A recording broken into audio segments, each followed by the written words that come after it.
You think you have the Holy Spirit, don't you?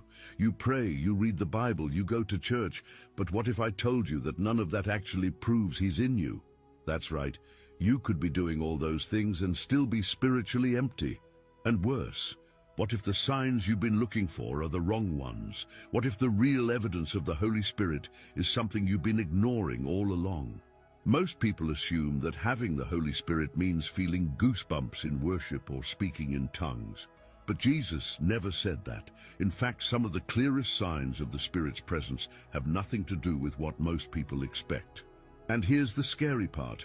If these signs aren't in your life, you might not be as spiritually connected as you think. Stay with me, because today I'm going to reveal 9 undeniable signs that prove the Holy Spirit is inside you. And trust me, number 7 might just shock you. The presence of the Holy Spirit. How do you know He dwells in you? Most people assume that the Holy Spirit is just a vague feeling, a whisper in the wind, or an occasional moment of inspiration. But the Bible makes it clear, when the Holy Spirit enters someone's life, it's not subtle, it's transformative. Jesus promised in John 14:16-17 that He would send the Helper, the Spirit of truth, to dwell in us. But how do you know He's there? Is it a sudden rush of emotions, a supernatural experience, or something deeper? Many believers go years without realizing that the Spirit is in them because they expect something dramatic, when in reality, His presence is revealed through steady, undeniable change. Imagine this: 2 people hear the exact same sermon. One walks away unchanged, the other feels convicted, transformed, and ready to act. What's the difference? It's not the words of the preacher, but the presence of the Holy Spirit working inside them. When the Spirit is in you, the way you process life changes. Things that once seemed normal, gossip, bitterness, selfishness, start to feel wrong. You don't just know right from wrong, you feel it in your soul. The Holy Spirit shifts your heart in ways you never thought possible. Romans 8:9 reminds us that if we belong to Christ, we must have His Spirit living in us.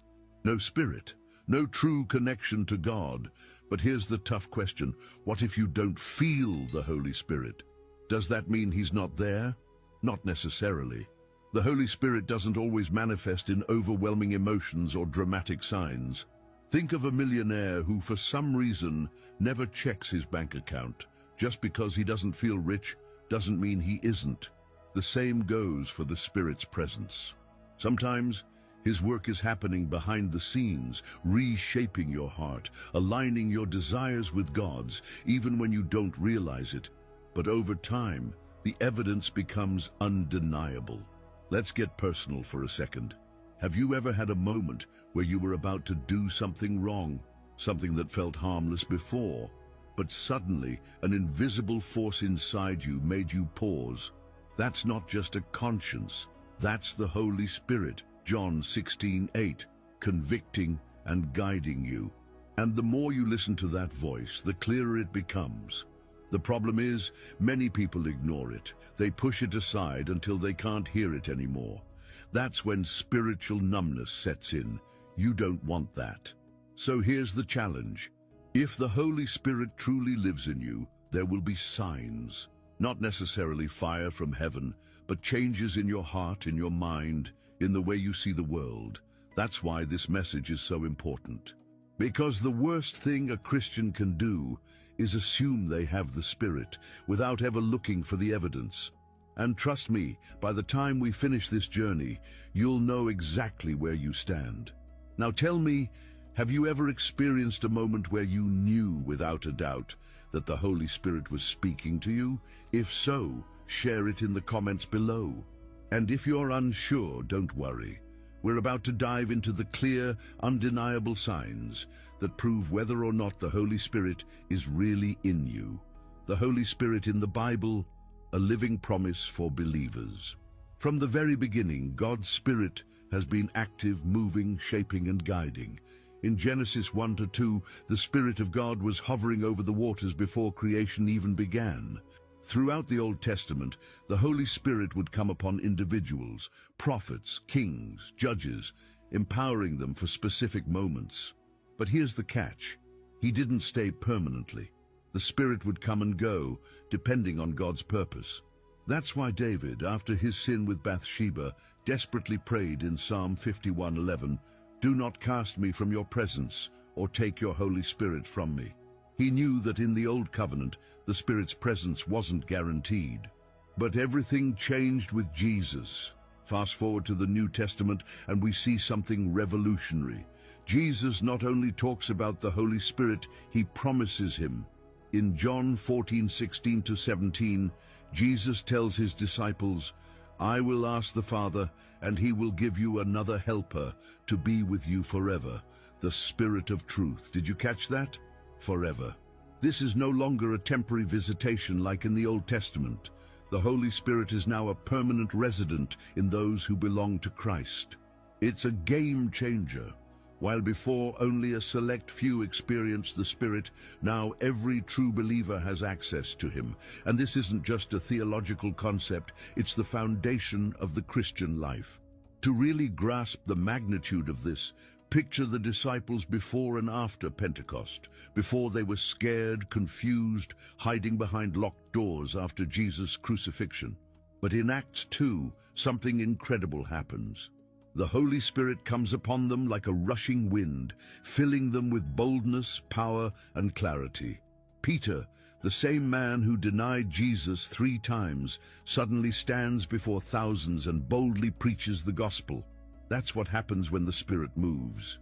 Fear turns into courage, weakness turns into power, confusion turns into divine clarity. And here's where it gets personal. This same Holy Spirit, the one who empowered Peter, Paul, and the early church, is the same Spirit inside you. But here's the real question.